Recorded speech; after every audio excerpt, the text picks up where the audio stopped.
ஆட்சியாலும் ஆட்களை வளர்த்தி தானவர்க்கெல்லாம் தலைமை தாங்கிய காசிவனும் மாயாதேவியும் முதல் ஜாமத்தில் மனித உருவோடு சேர்ந்தார்கள். அப்பொழுதே சூரமது பிறந்தார். இரண்டாம் ஜாமத்தில் யானை அவதாரம் என சேர்ந்தார்கள்.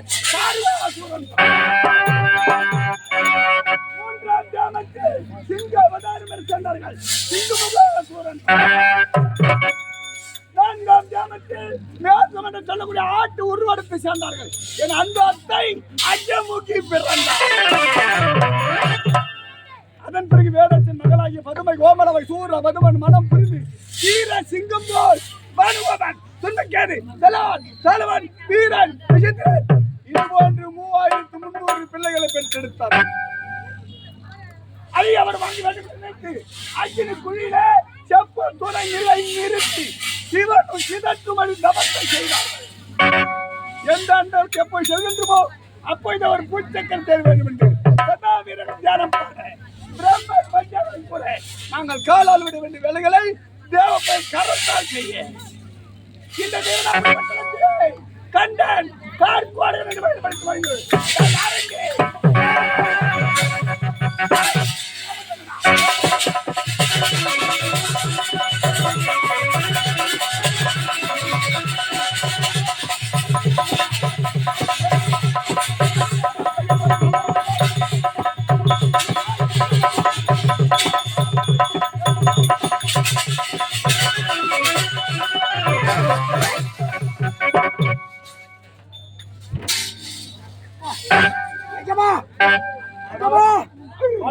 என்ன உன் சாமானிய வள கனமாக்குது?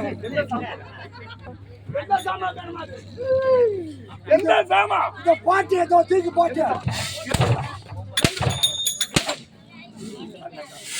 கொண்டு வர நான் தின்றதுதானே நீ தின்ற. ஆமா, நீ சொல்றது உடம்புல உடம்பு, நான் சொல்றது பேஜ் ஆகுது. பின்னாலே வாரி வாரி விட்டுறியா? எங்க நிக்கலையா போய்கினேக்குதே.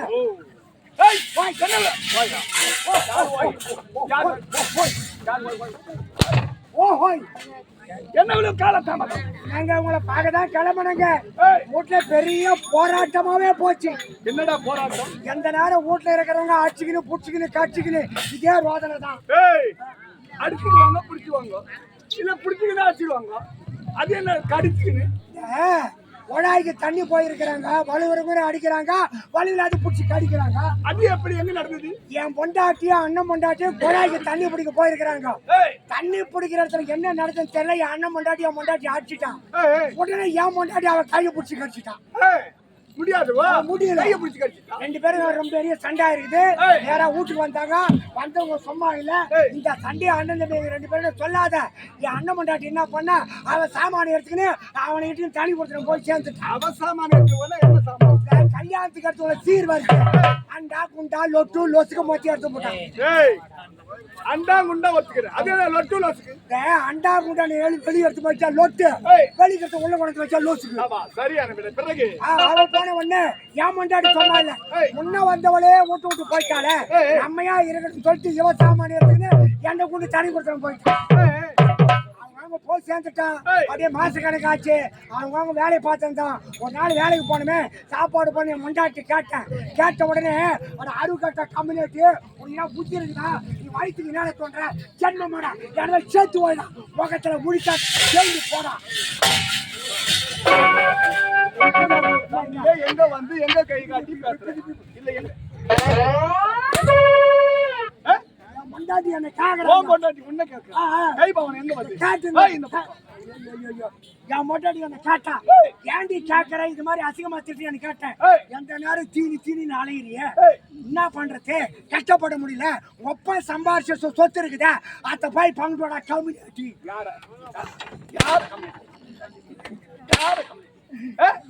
கேக்குறாங்க. உன் பொண்டாட்டி ஒன்ன கேட்க. அப்பதான் எனக்கு புரிஞ்சுது. கை பவன் இங்கேயே வருது, என்ன பண்றது? அப்பதான் எனக்கு புரிஞ்சுது. என்ன புரியுது? அடடே, நானும் எங்க அண்ணன் தனித்தனி கொடுத்துட போட்டோம். அப்பா சம்பாதிச்ச சொத்து இருக்குது, அத போய் பங்கிட்டு சொன்னாலும் சொல்லிட்டு அப்பதான் யோசனை வந்தது. என்ன யோசனை? அப்படி ஒன்னா எங்க அப்பா அதிகம் சேர்த்து வைக்கிறேன். ஒரு புளிய மரம், ஒரு பசுமாடு, ஒரு ஏக்கர் நிலம்.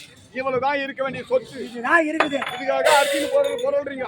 இதான் அடிச்சுக்கணும் பொருள்றோம். ஏய். சேர்த்து வச்சுட்டு போய்க்கிறாரு. இது எப்படி பங்குறது? 2 பேரும் அண்ணன் தம்பி ஒண்ணா சேர்ந்தோம்னா பங்கு பிரியாது. ஆமா. அதனால நேரா ஊர் தலைவர்கிட்ட போனேன். ஐயா நானே அண்ணன் தனித்தனி கொடுத்துறேன் போயிட்டோம். அப்பா சம்பளத்துக்கு சொத்து இருக்குது, ஏய். அது 2ஆ பிரிச்சு கொடுத்துருங்க ஏய். அப்படின்னு ஏய். தலைவர் கேட்டார். அப்பா அம்மாவை தெரியும், உங்களுக்கு தெரியும், ஆனா சொத்து எவ்வளவு இருக்குது சொல்றேன் அப்படின்னாரு. ஏய். ஒன்னும் அதிகம் கிடையாது. ஒரு புளிய மரம், ஒரு பசு மாடு, 1 ஏக்கர் நிலம் இருக்குது, அது 2ஆ பிரிச்சுடு அப்படின்ட்டாங்க. ஏய். உடனே தலைவர் யோசனை பண்ணி சொன்னாரு. ஏய். அதாவது ஒரு குடும்பத்துல முன்ன பிறகுனா கஷ்டத்தை அனுபவிப்பான், ஆமா. பின்னாடி பிறகுல பிரச்சனை அதிகம் உண்டாக்கும். இருந்தாலும் காலம் போற போக்கு சொத்தை 2ஆ பங்கிட்டார் ஏய். சொல்லிட்டார். டேய், ஊராட்சி மன்ற தலைவராச்சே. ஆமா மக்களால் தேர்ந்தெடுக்கப்பட்ட தலைவர். ஆமா ஆமா ஏண்டா எப்படி பிரிச்சாரு? 2ஆ பங்கிட்டாருங்க. எப்படி பங்கிட்டாரு? அண்ணன் தம்பி 2 பேரு. ஏய். ரொம்ப சம்பாதிச்ச சொத்து, ஒரு புளிய மரம், ஒரு பசு மாடு, 1 ஏக்கர் நிலம். ஆமா. அதனால இந்த சொத்து மொத்தத்திலையும் அண்ணனுக்கு மேல் பாகம், உனக்கு கீழ் பாகம் வாங்கினாங்க. ஏய், நல்ல ஒரு நியாயவாதிடா அவரு. பெரியவனுக்கு மேல் பாகம், சின்னவனுக்கு கீழ் பாகம். கீழ் பாகம் ஏய், ஏய். தீர்ப்பு சொல்லிட்டாரு. ஏய். நாங்க உங்க தலைவர் தொலைச்சிட்டோம். ஏய். ஒரு 2-3 மாசம் அப்படியே போகினான்ட்டு. ஏய். சரி தலைவர் தீர்ப்பு சொன்னாரு. ஆமா. அதுதான் அங்க கிடக்குது. ஏய். எப்படி பாக்கலான்னு வீட்டுக்கா போனா போனா? வீட்டு கிட்ட போகும்போது ஒரு சத்தம் கேக்குது. என்ன சத்தம்? அப்படியே தல தல தல தல சத்தம். ஏய். பின்னாடி போய் பார்த்தா எங்க அண்ணன் புளியா மரத்துல ஏறி புளியா மரம் உளிக்கு ஏய், ஏய். பார்த்தேன். கோவம் வந்து எனக்கு ஏன்னா வீட்டுக்கு போனேன். கோழி எடுத்தாங்க, கீழே எடுத்த மொத்த பயிற்சி கோயில போட்டு நான் வீட்டுக்கு போனேன். ஏய். ஏய், மேல் பாகத்தை அவங்களுக்கு எடுத்து போறான். ஆமா. நீயா கீழே விழுந்து ஒண்ணு எல்லாத்தையும் வாரி போற. ஏங்க தலைவர் என்ன தீர்ப்பு சொன்னாரு? என்ன தீர்ப்பு சொன்னாரு? அண்ணனுக்கு மேல் பாகம் கீழ் பாகம் தான் சொன்னாரு. ஆமா. புளியா மரத்து மேல இருக்கிறவங்க தான் அவனுக்கு சொந்தம். மேல் பாகம். மரத்து விட்டு கீழே வந்தா கீழ் பாகம் எனக்கு உனக்கா? கீழே விழுந்த உடனே அது கீழ் பாகம். நான் வாசி அது உனக்கா? அட பாவிடே மோசக்கா. அந்த நாய் நம்ம தலைவருக்கு மரியாதை கொடுக்கணும். ஓஹோ, நல்ல மரியாதை. வாங்கிடுவேன். சரி, 2வது பாகம். அந்த பசு மரத்துது அது கண்ணு போட்டு பால் கறக்குது. தகவல் தெரிஞ்சு போய் பார்த்தேன். கண்ணுக்கு அவுத்து விட்டேன். யானை எடுத்து போனேன், பூச்சி காட்டேன், மொத்த பாலை கறதுன்னு வீட்டுக்கு போனேன். கேட்டுக்கியா கதைய? அடா பாவிடே, உங்க அண்ணன் அதுக்கு தீவனம் வைத்து தண்ணி காட்டி நல்லா மேய்த்து பால் கறக்கிற சமயத்துல நீ போய் கறந்து மாதிரி என்னடா நியாயம்? ஏங்க எனக்கு கீழ் பாகம் எனக்கு மேல் பாகங்க. ஏய். பசு மாடு மடி எங்க தொங்குது, கீழே தொங்குது. பால் கறக்கும் போது பால் எங்க போகுது? கீழே வருது. கீழே கற போற பாலை கேன்ல புடிச்சின்னு வந்துட்டேன். ஏய், நோம்பு துரோகி. ஏய், ஏங்க? 2 பாகத்தை நீ அனுபவிச்சுட்ட. இந்த 3வது 1 ஏக்கர் இருக்குது. ஏய். அந்த 1 ஏக்கரை ஓட்டு கலக்கா போட்டான். ஏய், ஏய், கொஞ்சம் செடி ஏய். 3 மாசம் ஆச்சு. ஒவ்வொரு செடியில அப்படியே அப்படியே காப்பிடிக்கா அரப்பிடிக்கா இருக்குது. ஏய். பார்த்து அழுதான் பொண்டாட்டி பார்த்து நம்ம தம்பிக்காரன் பொல்லாதவன் இதே மாதிரி பண்றான், நீ 4 ஆளை கூட்டுவா மொத்த செடியை பிடிச்சி காய பறிச்சு சொல்லிட்டு பொண்டாட்டிட்டு முட்டான். ஏய், ஏய். நான் கேட்டதுல சும்மா இருப்பேனா? என்ன செய்யுது? ராத்திரி 7 மணிக்கு முண்டாட்டிட்டு போனேன். மொத்த செடி பிடுங்கின காய பறிச்சு கோன்ல போட்டேன். செடி அங்கே போட்டு வந்துட்டேன். அடா பாவி, காய்கறி விழுது, அது தண்ணி பாய்ச்சி வேர்க்கலை போட்டு களை வெட்டி மருந்து வச்சு அவன் அனுபவிக்கிற நேரத்துல நீ எல்லாத்தையும் பிடிக்க எடுத்து வரையா? என்னடா நியாயம்? ஏங்க எனக்கு கீழ் பாருங்க, மண்ணுக்கு மேல செடி இருக்குது, மண்ணு கீழே காய் இருக்குது, கீழ் பாங்க நான் எடுத்து வந்துட்டேன். அப்படி என்றால் கள்ளக்கா ஊருது, செடி அவன் தான். செடி அவன் தான். அடா மோசக்காரன். இதுக்காடா கீழ் பாகம் எல்லாத்தையும் நீயே அனுபவிக்கிற. நான் என்ன பண்ண தலைவர் சொன்ன உடனே சும்மா விட்டானா? அம்மா என்கிட்ட ஏன் வர போறேன்? ஏய். தீர்ப்பாச்ச நேரா தலைவரோட அழுது போனேன். ஐயா சொன்ன தீர்ப்பு பிரகாரம் பண்ணேன். எங்க அப்பா சம சொத்து எதை அனுபவிக்க முடிஞ்சா தீர்ப்பை மாத்தணும், இல்ல நான் ஊரை விட்டு போறேன். ஏய், ஏய். உடனே தலைவர் சொன்னார், நான் சொன்ன மாதிரி உன் தம்பி பிரச்சனை பண்ணிட்டான் பாச்சா, ஆனாலும் இப்ப தீர்ப்பை மாத்துறேன். ஏற்கனவே உனக்கு மேல் பாகம் உன் தம்பிக்கு கீழ் பாகம் தான் சொன்னான். ஆமா. இப்போ உன் தம்பிக்கு மேல் பாகம் உனக்கு கீழ் பாகம் போகடான்ட்டார். இப்ப என்னடா செய்ய போற? நான் என்ன பண்ண போறேன்? எல்லாம் ஆண்டவன் சாயலு, ஆண்டவன் செயல். ஆண்டவன். நான் என்ன பண்ண போறேன்? ஏய். என்னடா கெட்டுன்னு வந்து கிடக்கிறமே அப்ப சம்பாதிச்ச சொத்தை அனுபவிக்க முடியும்னு சொல்லிட்டு அந்த கம்யூனிட்டி என்னடா செய்தோம்? அந்த 1 ஏக்கரை ஓட்டி கவுர் நட்டான். உங்க அண்ணன் உனக்கு ஏத்த மாதிரி தான் பயிர் வைக்கிறேன். பிள்ளைங்க ஒரு 3 மாசம் ஆச்சு. ஏய். அப்படியே கதிரி முத்து போய் செண்டு ஆச்சு. கூடிய 60 எடுத்து போனா கதிரி அறுத்து கூடிய போட்டு வந்துட்டா தட்டை அறுத்து மாட்டி போட்டு கிடக்கு. ஏன்னா அது மேல் பாகமாச்சே. எல்லாத்தையும் நீயே அனுபவிக்கிறேன். பாடுபடுத்தாம பலனை அனுபவித்து நீ நானா கேட்டேன், தலைவர் அது மாதிரி பண்ணாரு. மகனே, டேய். இனிமே வராது தீர்ப்புக்கு ஏய். ஓடி போடுங்கிட்டார். அங்க புடிச்ச ஓட்டதான் இங்க வந்து சேர்ந்தேன். சரி, என்னடா ஒரு கால தாமல் கட்டுகளை அள்ளி அள்ளி கொட்டினார். இன்னொருவன் எங்கே?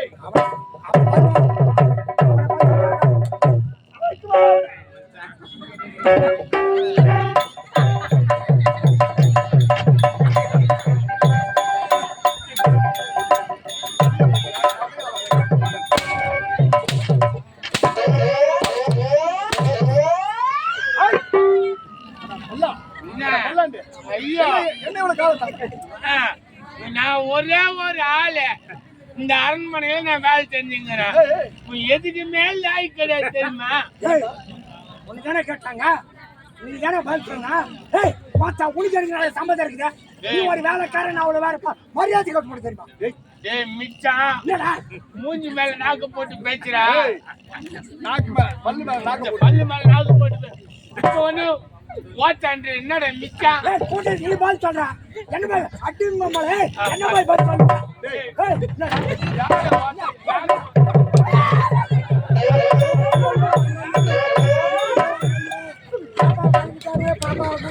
என்னடா பாப்பா?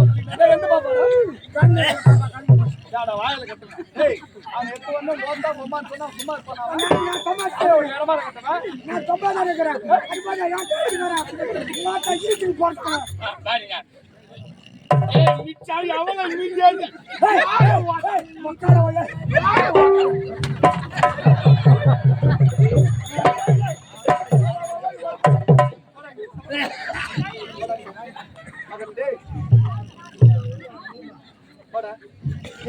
உனக்கு அவனுக்கும் சண்டை. அவனை போட்டான்னா சண்டை என்ன போட்டாச்சு வரையா? என்ன இது என்ன?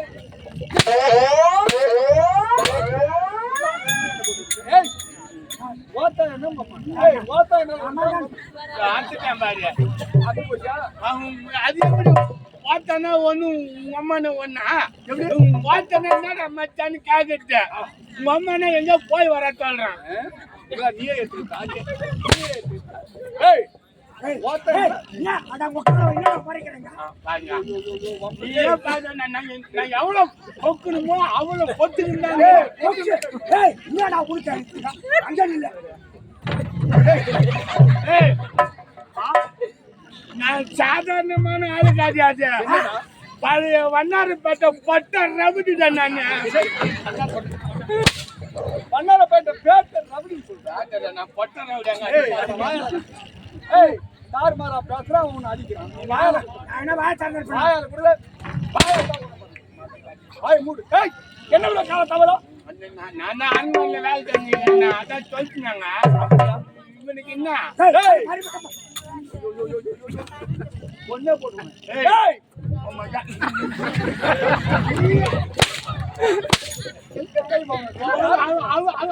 அவனுக்கு நான் மட்டும் எனக்கு ஏற்கனவே ஓட்டு வலியா.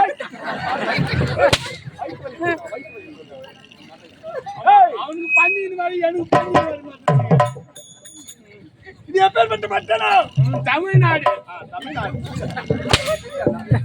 வீரநாபுரி மட்டனா? ஆமாங்க. இந்த வீரநாபுரி மட்டனத்தில்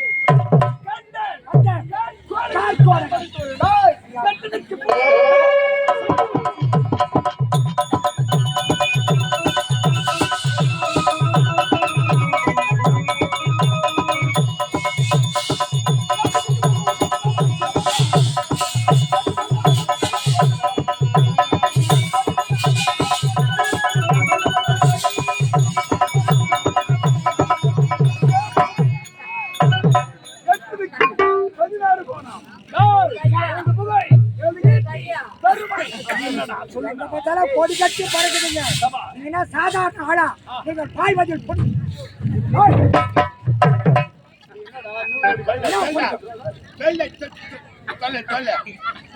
நீங்கள் பாய்வதில் புலிக்குட்டி, சீறுதல் சிங்கக்குட்டி, துள்ளுவதில் மான் குட்டி, ஓடுவதில் கண்டு குட்டி, தின்னுவதில் பஞ்சு குட்டி.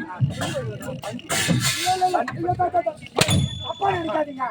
தண்ணி 10 குட்டி போட்டு 9 குட்டி செத்து ஒரு குட்டி இருக்குன்னா அந்த 9 குட்டி பாலி ஒரு குட்டி குட்டி அப்படி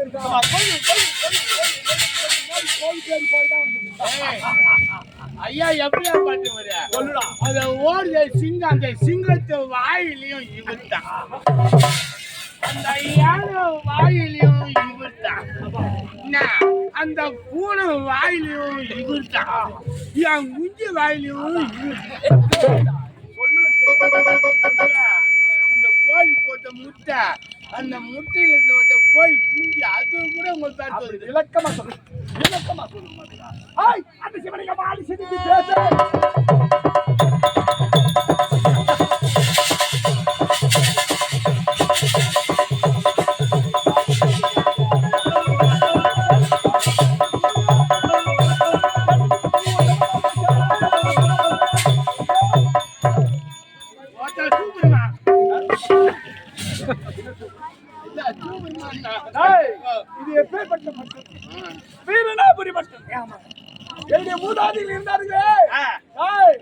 என்னுடைய பிதாக்கள் யார்? யாருங்க?